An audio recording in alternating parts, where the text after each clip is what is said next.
Ya, halo teman-teman semuanya, selamat datang kembali di channel saya. Kita hari ini akan belajar untuk mempersiapkan ujian sekolah ya. Untuk pelajaran IPA SMP ini ada 25 soal dan juga pembahasannya. Oleh karena itu nggak usah basa-basi, langsung saja ke soal nomor 1. Jadi melempar bola bermassa 500 gram ke atas dengan kecepatan 20 meter per second. Karena bola dipengaruhi oleh percepatan gravitasi bumi yang sebesar 10 meter per second kuadrat, maka bola kembali ke tangan diri setelah 4 detik. Oke, percepatan gravitasi disusun oleh besaran pokok berikut. Jadi bukan hitungannya. Nah, ini caranya gampang. Satuan percepatan gravitasi kan meter per second kuadrat. Ada satuan meter dan ada satuan second ya. Panjang itu meter dan second itu waktu ya. Berarti jawabannya hanya panjang dan waktu atau waktu dan panjang. Jadi jawabannya yang D. Soal berikutnya. Jika sebuah botol parfum dibuka tutupnya dalam satu ruangan tertutup, kita dapat mencium bau parfum tersebut. Hal ini merupakan salah satu bukti bahwa sifat gas yang bagaimana. Oke, kita tuliskan dulu beberapa sifat-sifat gas. Yang pertama, bentuk dan volumenya berubah. Dia menempati ruang. Gaya tarik partikelnya sangat lemah. Letak antar partikelnya sangat berjauhan dan antar partikel itu sendiri geraknya sangat bebas. Ya, jadi partikelnya itu berjauhan dan dia bebas. Jadi yang sesuai dengan ini adalah yang D, bentuknya berubah dan bergerak dengan sangat bebas. Ya. Lanjut. 1 kg es bersuhu minus 10 derajat Celcius dileburkan hingga seluruhnya menjadi air. Nah, ini kalau kita lihat grafiknya dari soal ini kayaknya kurang tepat ya. Kalau saya melihat di sini dia dari es, kemudian dia melebur semuanya menjadi air, kemudian dia menjadi air yang suhunya 50 derajat. Jadi air dileburkan seluruhnya menjadi air bersuhu 50 derajat, itu yang lebih tepat lagi. Jika kalor jenis es 2100 biasa ya, kalor leburnya 336.000 Joule per kilogram, kalor jenisnya 4200, berarti tidak ada yang aneh. Maka energi kalor pada proses BC atau pada bagian B sampai C. Oke. B ke C adalah proses melebur. A ke B itu adalah es yang suhunya naik dari minus 10 sampai ke 0. Sedangkan B sampai C seperti saya bilang tadi adalah melebur karena lurus ya. Ini miring berarti ini adalah kenaikan suhu. Jadi kalau miring kenaikan suhu, kemudian kalau lurus itu adalah perubahan wujud. Berarti rumusnya juga kita pakai ini aja.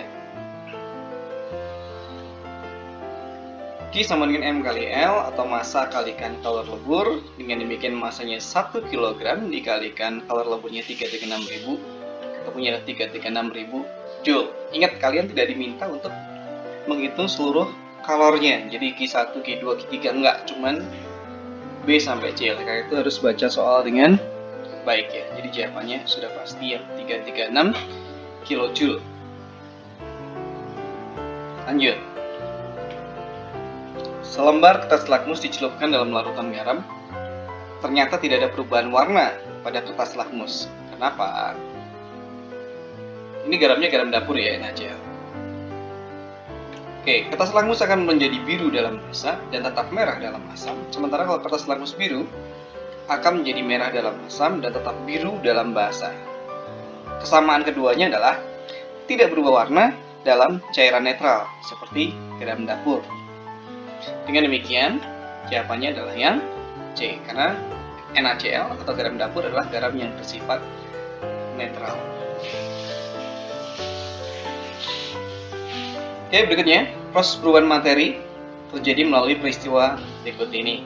Tanah liat dibakar menjadi batu bata, ini adalah perubahan fisika. Karena tanah liat yang semula dia bisa dibentuk gitu ya, kemudian dibakar dia jadi mengeras. Jadi perubahannya hanyalah dari bentuknya, jadi wujudnya aja dari yang agak-agak apa ya, kalau dibilang bisa dibentuk menjadi tidak bisa bentuk, jadi lembut menjadi keras. Itu perubahan fisika. Sementara kayu dibakar menjadi arang, arang itu berbeda sekali dengan kayu, maka ini adalah perubahan kimia. Sedangkan lilin yang meleleh itu adalah perubahan fisika. Peristiwa di atas yang termasuk perubahan kimia adalah yang dua saja menurut saya. Jadi tidak ada jawabannya di pilihan. Oke, berikutnya. Seorang petani garam sedang memanen garam, ya, seperti yang ada pada gambar. Untuk mendapatkan garam tersebut sebelumnya telah dilakukan oleh proses ini penguapan ya.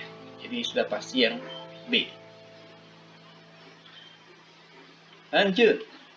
Berikut ini adalah bahan aktif pada beberapa produk rumah tangga, monofluorofosfat.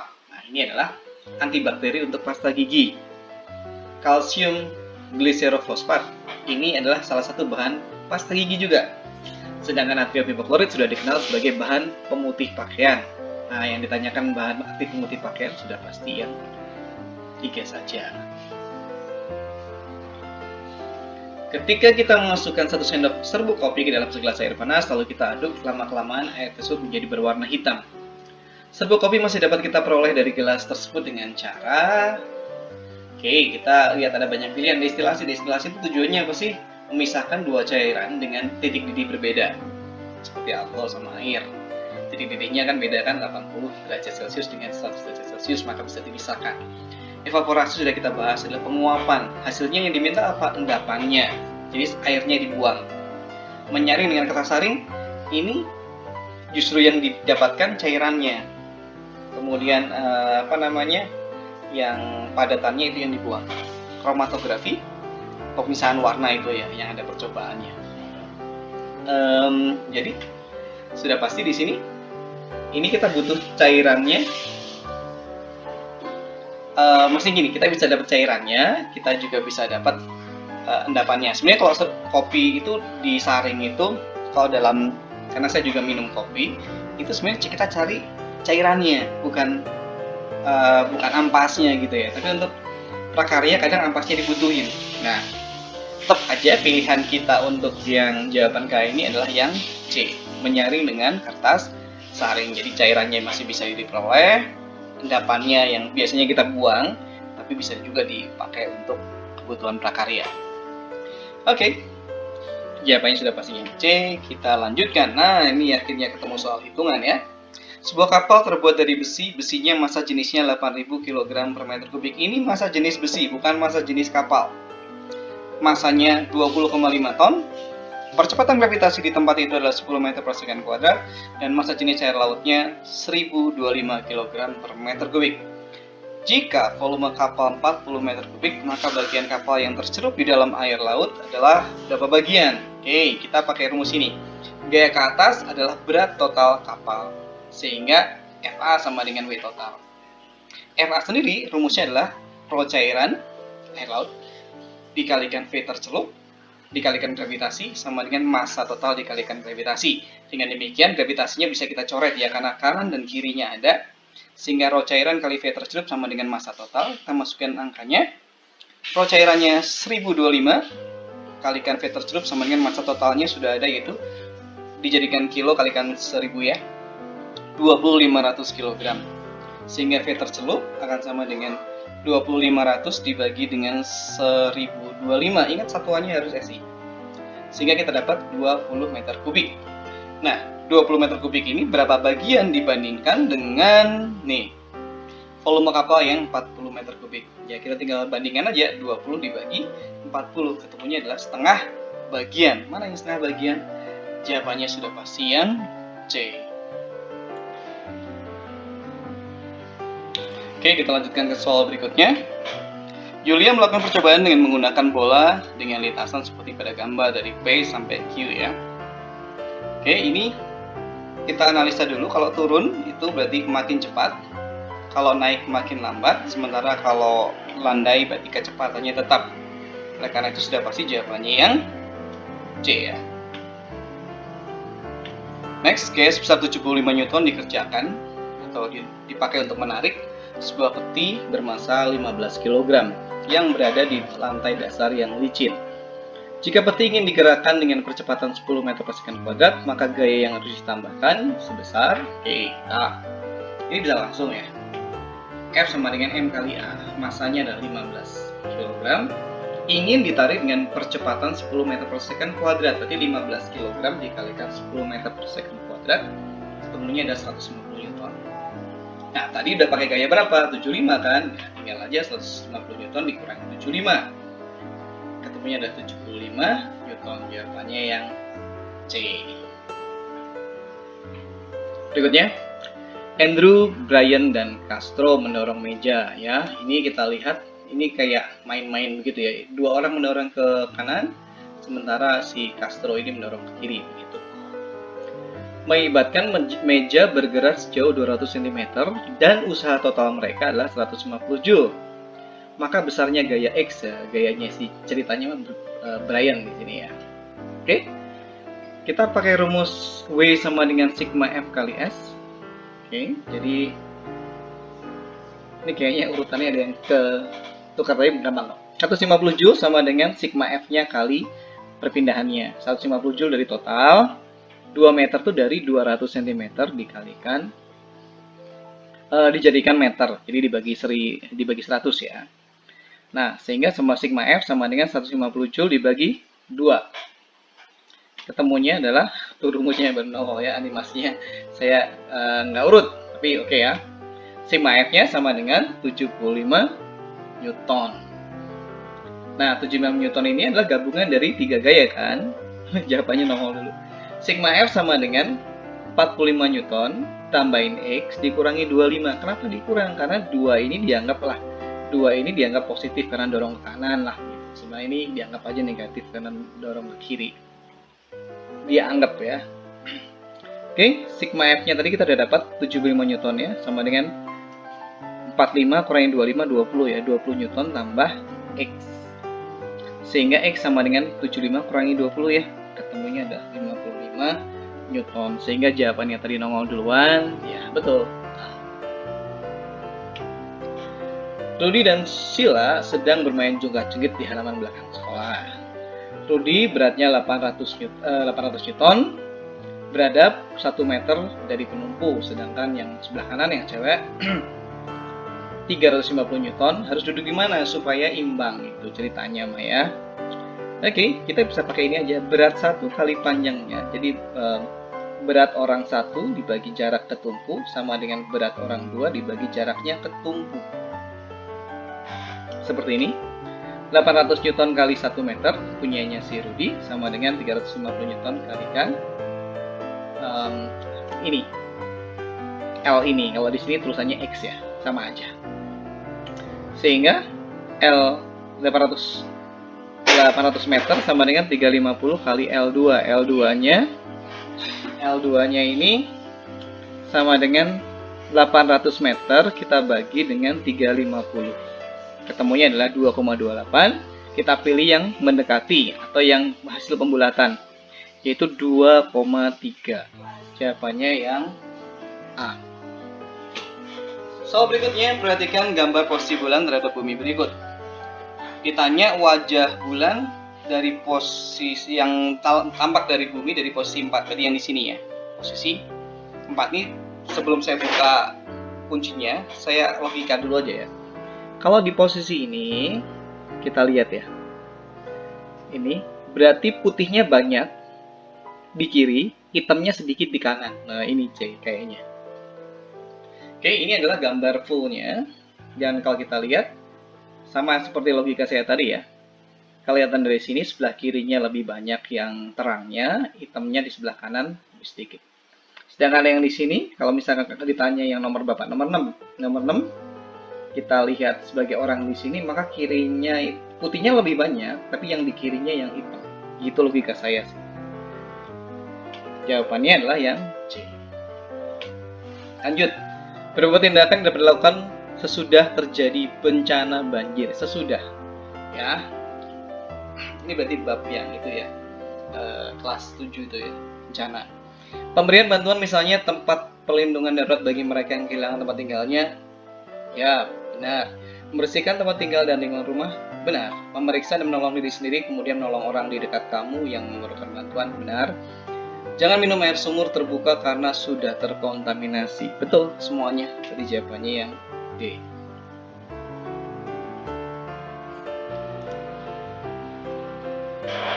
Oke, kita lanjutkan. Sebuah ayunan diayunkan 10 kali membutuhkan waktu 2 detik. Jika ayunan tersebut digetarkan selama 4 detik, maka periodenya menjadi, yang namanya periode ayunan, sekali ayun mau berapa lama pun selalu sama. Jadi kita ambil yang di atas tuh. Periode sama dengan waktu dibagi jumlah getaran, berarti 2 detik bagi 10. Itu 0,2 second. Ya, bukan berarti dikali lipat menjadi 0,4, bukan. Waktunya memang jadi bukan waktunya, periodenya tetap pokoknya. Jadi 4 detik ini adalah jebakan. Selama dia berayun dengan ayunan yang sama, mau diganti 10 detik, ya tetap aja periodenya menjadi 0,2 second tetepan. Gitu. Dua buah cermin datar dipasang berhadapan ya, maksudnya membentuk sudut 60 derajat. Sebuah benda diletakkan di antara dua cermin tersebut. Jumlah bayangan benda yang akan terbentuk pada kedua cermin adalah, kita pakai rumus ini, N sama dengan 360 dibagi sudut itu dikurangi 1. Berarti 360 dibagi 60, hasilnya dikurangi 1, tentu saja adalah 6 kurangi 1, 5 bayangan. Jawabannya yang A. Martin memeriksakan matanya di poliklinik mata karena sudah tidak bisa melihat dengan jelas tulisan di papan tulis. Setelah diperiksa, dokter menyarankan untuk memakai kacamata minus 2 dioptri. Cacat mata dan jarak terjauh benda yang masih bisa dilihat dengan jelas tanpa kacamata adalah, kita cari pakai rumus ini ya, F sama dengan 100 dibagi P. Nah ini harapannya ketemunya senti. Jadi 100 dibagi min 2, ketemunya adalah min 50 cm. Nah ini adalah titik 50 cm ini adalah titik terjauhnya ya. Dan karena minus 2 udah pasti itu adalah rabun jauh ya, atau miopi. Jawabannya yang A. Dua benda bermuatan listrik tarik-menarik dengan gaya 2 Newton. Jika muatan benda masing-masing diperbesar jadi 2 kali semula, jaraknya didekatkan menjadi setengah kali semula, maka gaya tarik-menarik keduanya adalah, oke, kita pakai rumus ini aja. F2 sama dengan Q1 akhir bagi awalnya, dikalikan Q2 akhir bagi awalnya, dikalikan jarak mula-mula dibagi jarak kemudian, dalam kuadrat kalikan F1. Oke, kita masukkan aja. Masing-masing kan diperbesar menjadi 2 kali semula, ya berarti 2 bagi 1, 2 bagi 1 gitu ya. 2 bagi 1, 2 bagi 1. Jaraknya semula 1 menjadi setengah. Oke, 1 bagi setengah berapa? 2 ya. Ini jadi 4. 1 bagi setengah kan 2. 2 kuadrat 4. Sementara F awalnya 2 Newton. Jadi jawabannya adalah 32 Newton. Oke, lanjut ke listrik ya. 3 buah hambatan masing-masing 2 ohm, 4 ohm, dan 12 ohm dirangkai seperti gambar. Besar tegangan pada hambatan 2 ohm adalah yang di sini ya. Tetap aja kita cari R total dulu. Saya pakai cara cepat aja. Mencari paralel 2 hambatan adalah hasil kali per hasil tambah. Berarti 12 kali 4 dibagi 12 tambah 4. Berarti 48 per 16 sama dengan 3 ohm. Nggak perlu dibalik lagi kalau pakai cara ini. Berarti R totalnya di luarnya 2, kita tambahkan dengan 3, jadi 5 ohm ya totalnya. Kita cari I total dulu. V dibagi R total. V-nya V sumber ya. 1,5 volt kita bagi dengan 5 ohm, ketemunya 0,3 ampere. Nah, untuk nyari nyari tegangan pada hambatan 2 ohm ya tinggal I total dikalikan hambatan 2 ohm. 0,3 ampere kalikan 2 ohm, ketemunya 0,6 volt. Jawabannya sudah pasti yang A. Lanjut. Nah, ini udah sering banget keluar, tapi saya akan tuliskan cara detailnya. Kalau yang udah bisa kan ini tinggal dibagi 4 ya. Iya, tapi ini cara detailnya gini. P2 sama dengan V2 bagi V1 dalam kuadrat dikalikan P1. Bentar, saya cek dulu benar nggak rumusnya nih. P sama dengan V kuadrat per R, kayaknya benar deh. Oke. Gaya yang kemudian itu 110 dibagi yang mula-mula 220 kuadrat kalikan P1. Kan setengah ya, setengah kuadrat itu seperempat, seperempat kali 300 ya 75 watt begitu. Oke, jawabannya, loh kok jawabannya A? Sorry ya, ini salah ya. Jawabannya yang dadu, yang D 75 Newton. Ya, abaikan yang jawabannya A ini. Prinsip dasar sebuah trafo ditunjukkan oleh gambar berikut. Tapi dari nggak usah lihat gambar juga dari kata-katanya juga bisa dikerjakan ya. Bila tegangan input atau V primernya adalah 6 volt, lilitan primernya 500, lilitan sekundernya 3500, maka besar tegangan outputnya. Kalau kita lihat lilitan primernya lebih sedikit dibanding lilitan sekundernya, berarti ini trafo step up ya. Kita pakai rumus saja ini langsung. Vs sama dengan Ns per Np kali Vp. S itu keluaran, P itu primer masukkan. Masukin angkanya, lilitan sekundernya 3500 lilitan dibagi 500 lilitan dikalikan 6 volt. Ini adalah 42 volt. Seperti yang saya bilang tadi, ini adalah trafo step up, maka tegangannya akan membesar dibanding yang masukannya. Oke, berikutnya. Blasi merangkai sebuah rangkaian listrik seperti ini. Lampu mana yang jika rusak membuat lampu lainnya mati? Jawabannya adalah cari yang seri dengan sumber. Karena begitu ini mati, maka tidak ada kuat arus yang menyuplai arus bagi setiap lampunya. Jadi jawabannya yang A. Oke. Ini adalah soal terakhir hari ini. Ini adalah soal ke-25. Besar kuat arus I1 pada gambar di atas adalah, udah ada jawabannya ya. Oke, nggak apa-apa, gini. Pertama, kita tarik dulu, ini adalah caranya adalah menggunakan hukum 1 Kirchhoff, yaitu jumlah kuat arus yang masuk percabangan sama dengan jumlah arus yang keluar dari percabangan. Yang masuk tuh yang kayak gini loh ya, masuk percabangan. Kalau ini kan keluar percabangan.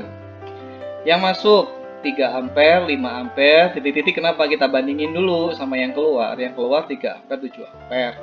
Berarti ini 8, ini 10 ya. 10 berarti yang pasti yang ditambahin yang sini supaya imbang. Pokoknya ikut yang ditambahin yang mana yang masih lebih sedikit. Jadi 8A tambah I1 sama dengan 10 ampere. I1-nya sudah ketebak 2 ampere. Jawabannya yang A. Oke, teman-teman semua, itu adalah pembahasan dari 25 soal. Kebetulan untuk kali ini fisika aja ya. Semoga bisa membantu kalian dalam